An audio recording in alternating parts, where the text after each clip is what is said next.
नमस्कार दोस्तों, आप सभी का स्वागत है मेरे यूट्यूब चैनल कविता के अचूक उपाय में। तो दोस्तों, आज मैं आप लोगों के लिए मोर मोरनी की एक ऐसी कहानी लाई हूँ जिसको सुनने से आपके घर में लड़ाई झगड़े कभी नहीं होंगे और धन की वर्षा होने लगेगी, धन की कमी कभी नहीं रहेगी।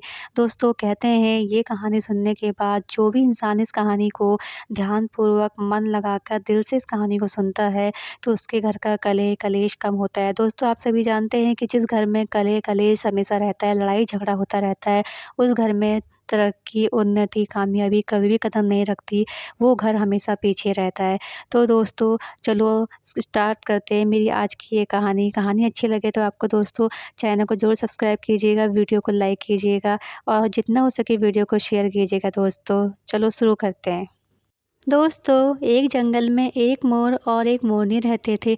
मोर मोरनी बड़े हंसी खुशी जंगल में रहते थे। एक दिन मोरनी मोर से बोली, पिया जी, हमें यहाँ से जाना चाहिए, हमें वहाँ जाना चाहिए, वहाँ जाके रहना चाहिए जहाँ हमारे समाज के लोग रहते हैं। काफ़ी सारे मोर मोरनी रहते हैं, हमें वहाँ चलकर रहना चाहिए। मोर मोरनी से कहता है, प्रिय, हम वहाँ चलेंगे, रोज़ लड़ाई झगड़े होंगे, हम यहाँ जंगल में कितने सुकून से रहते हैं, कितनी खुशी खुशी रहते हैं, वहाँ जाने की क्या ज़रूरत है। लेकिन मोरनी जिद करने लगी। मोर मान जाता है। दोनों जंगल से उड़कर उस नगर में आ जाते हैं। वहाँ का राजा पशु पक्षी जीव जंतु सभी की भाषा को अच्छे से समझता है और जानता है। इस राजा ने क्रौ शास्त्र की पढ़ाई की थी। दोस्तों, क्रौ शास्त्र की पढ़ाई वो होती है जिसमें आप लोग जीव जंतु पशु पक्षियों की भाषा को समझ सकते हैं और जान सकते हैं कि वो क्या बोल रहे हैं। हर जीव जंतु की आवाज़ को बहुत भली भांति समझता था कि वो क्या कहना चाह रहे हैं और क्या बोलना चाह रहे हैं। दोनों मोर मोरनी उसी नगर में आ जाते हैं। एक दिन की बात है। राजा अपनी रानी से कहता है, रानी, मुझे बहुत तेज भूख लगी है, आप मुझे खाना खिला दीजिए। रानी ने 36 प्रकार के भोजन और एक हाथ में पानी का लोटा लेकर राजा के पास पहुंचती है। रानी जैसे ही भोजन लेके थाली में राजा के पास आती है, एक चावल का टुकड़ा नीचे गिर जाता है। वहीं पर चींटियों का झुंड घूम रहा होता है। तभी एक चींटी चावल का टुकड़ा लेकर वहां से जाने लगती है। राजा बैठा घटना को देख रहा था। जो वहाँ पे सब कुछ हो रहा था, वो राजा सब कुछ देख रहा था। तभी चींटी के पास तुरंत एक बहुत बड़ा चींटा आता है। चींटा चींटी से कहता है, प्रिय, ये चावल का टुकड़ा मुझे दे दो। तुम वापस जाओ और राजा की थाली से दूसरा चावल का टुकड़ा लेकर आओ। उनकी बातों को राजा पूरी तरह से सुन रहा था और समझ रहा था।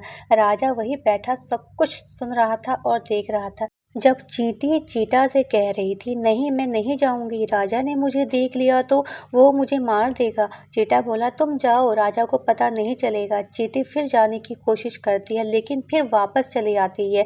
फिर चींटे से कहती है, नहीं नहीं, मैं नहीं जाऊंगी, हो सकता है राजा को पता चल जाए, राजा मुझे मार दे। राजा उन दोनों को देख रहा था और दोनों की बातों को सुन रहा था। चीता को इस बात का भान हो गया था कि राजा उनकी बातों को समझ रहा है और उन्हें देख रहा है। चींटा चींटी से कहता है, देखो, हो सकता है राजा हमारी बातों को समझ रहा है, राजा ने हमारी बातों को सुन लिया है, इसलिए वह हमें ही देख रहा है। चींटा चींटी से कहता है, अगर राजा ने हमारी बातों को सुन लिया है, इसलिए वो हमें ही देख रहा है, अगर वो ये बात किसी और को बताएगा तो उसी वक्त उसी समय वह पत्थर का बन जाएगा। राजा चींटा चींटी की बात सुन लेता है और समझता है और सुनकर हंसने लगता है। जैसे ही राजा को हंसी आने लगती है, बहुत जोर से हंसने लगता है। राजा की हंसी सुनकर रानी रसोई से राजा के पास आते हुए बोली और उन्हें हंसता हुआ देख सोचने लगती है, शायद मुझसे ही कोई गलती हुई है। राजा रानी के पास आता है और पूछता है, क्या हुआ, तुम किस सोच में पड़ी हो। रानी बोलती है, राजा जी, आपको क्या हुआ है, आप इतनी जोर से क्यों हंसे, क्या मुझसे कोई गलती हुई है कि आप इतनी जोर से हंस रहे हैं। राजा, नहीं नहीं, ऐसी कोई बात नहीं है, मुझे बस यूं ही हंसी आ गई। रानी जिद करने लगती है और कहती है, आपको मुझे बताना ही होगा, आपको मेरी कसम है।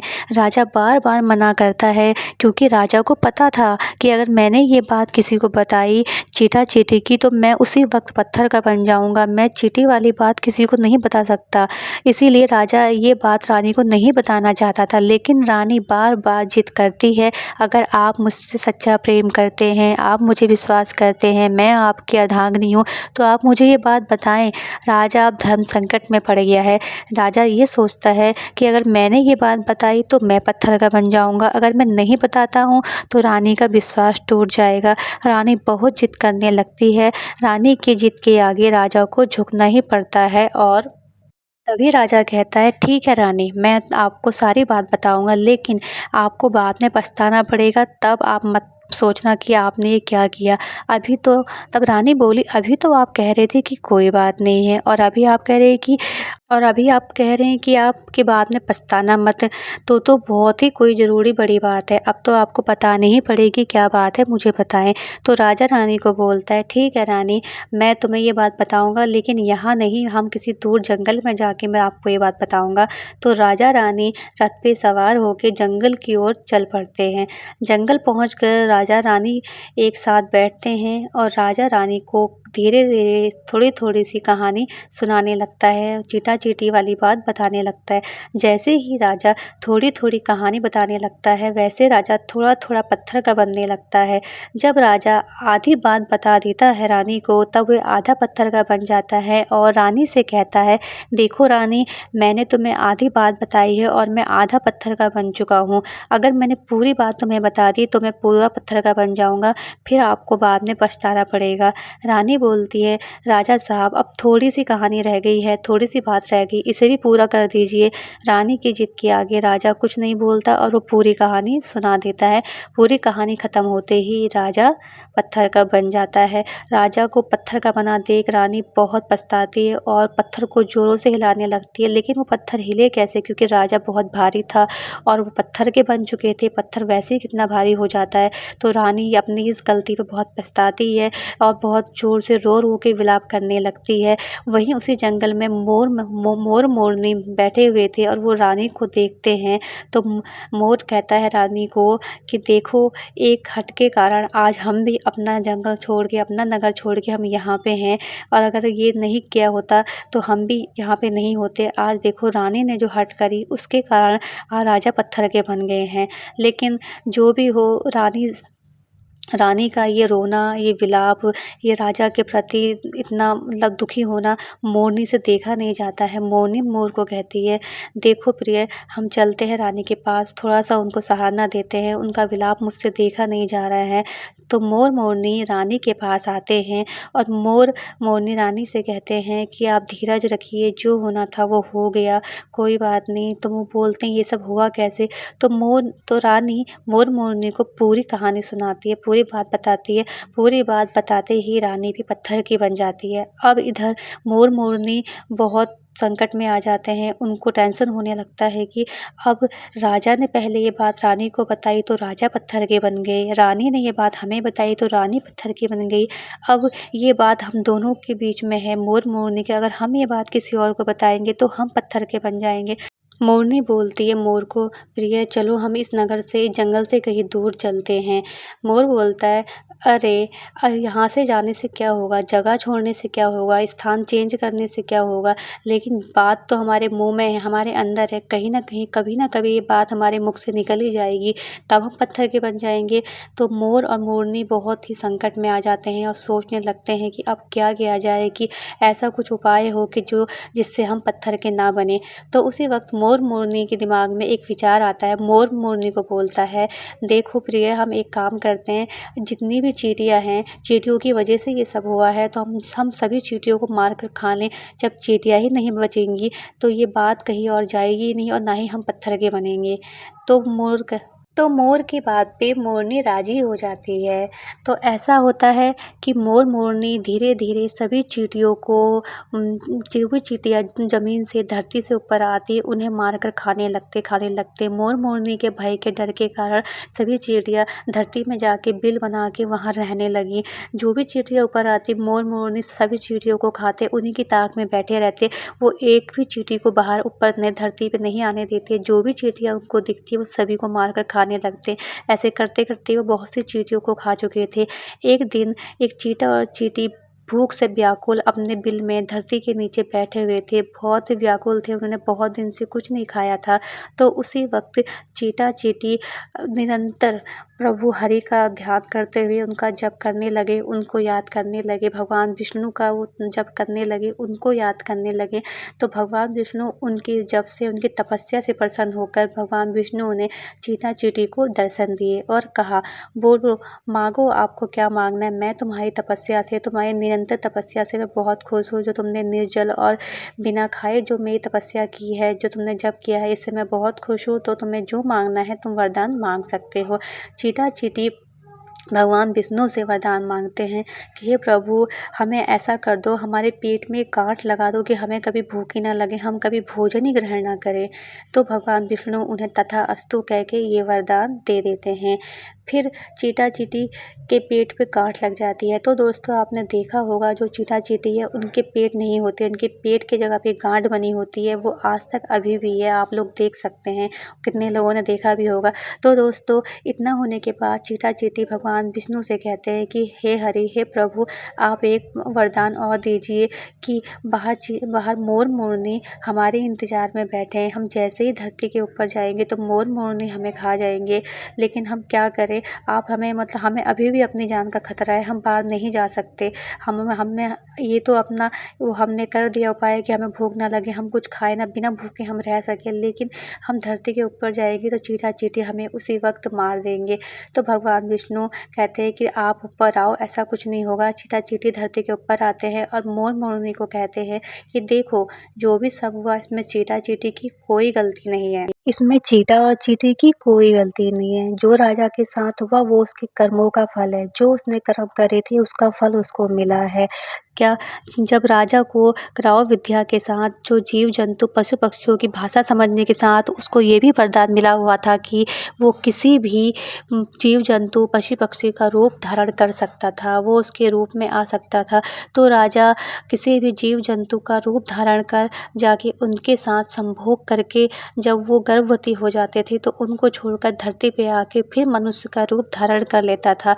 तो यही उसके पापों की सज़ा है, यही उसके कर्मों का फल है जिसके कारण वह पत्थर का बना है। तो मोर मोरनी कहते हैं कि प्रभु, इसमें रानी की क्या गलती है? रानी क्यों पत्थर के बन गई? उनको तो आप मतलब इस चीज़ से आज़ाद कीजिए कि वो फिर से इंसान बन सके। तो प्रभु कहते हैं कि मोर मोरनी, इसमें रानी की भी पूरी गलती है, वो इसके पाप में पूरे भागीदार हैं, क्योंकि अगर वो राजा को रोकती, राजा को टोकती तो शायद वो ये सब नहीं करते, लेकिन उन्होंने राजा को नहीं टोका। वो सब जानती थी, सब समझती थी और सब देखती थी। तो इसीलिए ये इनके कर्मों का फल है, इसमें चींटा और चींटी की कोई गलती नहीं है। तो मोर मोरनी कहते हैं प्रभु, चलिए ये सब तो ठीक है, लेकिन हमें अभी भी अपने जो हमने उनकी कहानी सुनी है, राजा ने कहानी सुनी थी तो वो पत्थर के बन गए, रानी ने कहानी सुनाई तो वो पत्थर की बन गई। अब अगर हमारे मुख में जो बात है वो कभी निकल गई, हमें अभी भी अपनी जान का खतरा है कि अगर कभी हमारे मुख से वो बात निकल गई, वो कहानी निकल गई चींटा-चींटी वाली, तो हम भी पत्थर के बन जाएँगे। तो हरि प्रभु कहते हैं, विष्णु भगवान कहते हैं कि मोर मोरनी, तुम्हें मेरा आशीर्वाद है कि ऐसा नहीं होगा। अब तुम इस श्राप से, जो इस श्राप है इससे तुम आज़ाद हो, तुम्हें कुछ नहीं होगा, तुम पत्थर के नहीं बनोगे। तुम कहीं भी जाओ, किसी को कुछ भी सुनाओ, इससे तुम्हें कोई भी समस्या नहीं होने वाली है। तो मोर भगवान विष्णु की ये बात सुन के बहुत खुश होता है और झूम-झूम कर बहुत खुश होकर अपने पंखों को फैला-फैला कर नाचने लगता है। लेकिन थोड़ी ही देर बाद जब मोर अपने पैरों को देखता है तो उसके पैर फटे-फटे से, चितकबरे से, गंदे से उसके पैर होते हैं। तो मोर अपने पैरों को देख के नाचता है, अपने पैरों को देख के रोता है, नाचता रहता है, अपने पैरों को देख के रोता है। उसको रोता हुआ देख मोरनी बहुत दुखी होती है। मोरनी उसके आँसुओं को उठाना चाहती है, लेकिन मोरनी के तो हाथ ही नहीं है, वो कैसे उसके आँसुओं को उठाए। लेकिन मोरनी अपने चोंच से उसके एक-एक आँसू को चूसती है। लेकिन अब आँसू इतने हैं, वो रोता रहता है अपने पैरों को देख के, तो कितने आँसुओं को चूसे। तो उतने में भगवान विष्णु उनका उनका ये प्रेम देख के प्रसन्न होते हैं और कहते हैं कि मैं तुम्हारे इस अटूट प्रेम से बहुत प्रसन्न हूँ। तुम्हारा प्रेम हमेशा बना रहे, तुम दोनों ऐसे ही ज़िंदगी भर एक दूसरे के प्रेम में रहो, तुम्हारे प्रेम में कभी कोई अड़चन ना आए, ये मेरा तुम दोनों का प्रेम ऐसे ही सदैव बना रहे। मोर नाचता रहता है और अपने पैरों को देख के रोता रहता है। मोरनी उसको समझाती है, सहारा देती है कि देखो जो हुआ वो उसको भूल जाइए, अब जो चीज़ हो गई है उसे क्या कर सकते हैं, छोड़िए। मोर अपने पैरों को देख के रोता रहता है, उसके आंसू नहीं रुकते। मोर के पैर इसलिए ऐसे हो जाते हैं क्योंकि मोर ने जो चींटियों को मार के खाया होता है, अनगिनत चींटियों को मार के खाया होता है, तो उसके कारण दोस्तों मोर के पैर ऐसे गंदे से और चितकबरे से दाग धब्बे वाले हो जाते हैं। दोस्तों साँप भी चींटियों को खाता है, तो इसीलिए साँप को कुछ टाइम बाद जब उसकी जो केंचुई होती है उसको छोड़ना पड़ता है, अपने उस शरीर को, अपनी उस खाल को उतारना पड़ता है। दोस्तों कोई इंसान भी अगर चींटियाँ खाता है तो उसके शरीर में दाने निकल जाते हैं। अगर ज़्यादा मात्रा में चींटी खाता है तो दोस्तों उसके भी शरीर में दाग धब्बे चितकबरे से दाग धब्बे उत्पन्न हो जाते हैं। दोस्तों मोर के पैरों की हालत, मोर मोरनी दोनों के पैरों की हालत इसलिए हुई थी क्योंकि उन लोगों ने अनगिनत चींटियों को मार के खाया हुआ था। दोस्तों बस हर बार मोर नाचता, अपने पैरों को देखता और रोता, नाचता, अपने पैरों को देखता और रोता। मोरनी उसके एक-एक आँसुओं को चूसती अपनी चोंच से। वो क्या करे, वो मोर को रोता हुआ नहीं देख सकती, वो उसकी पत्नी थी। तो मोर मोरनी का ऐसे अटूट प्रेम देख के एक दिन फिर विष्णु भगवान प्रसन्न हुए और उन्होंने कहा कि मैं तुम्हारे इस अटूट प्रेम को देख के बहुत प्रसन्न हूँ, माँगो तुम्हें क्या वरदान माँगना है और तुम्हें क्या है, मतलब अब मैं तुम्हें वरदान दूँ या श्राप दूँ मैं नहीं कह सकता, लेकिन ये वरदान है कि तुम दोनों का प्रेम ऐसे ही अटूट रहेगा, बना रहेगा। अब इसके कारण जो भी तुमसे गलती हुई है उसका तुम्हें तो कर्म भोगना ही पड़ेगा, लेकिन तुम्हारा अब इसको आप पाप वरदान समझ लो या कोई पाप जो आपने किया है उसका जो कर्म आप भोग रहे हो वो समझो, या फिर इसको तुम अपना कोई श्राप समझो या कोई वरदान समझो, लेकिन अब जो चीज़ है वो चीज़ है। इतना कह के विष्णु भगवान चले जाते हैं।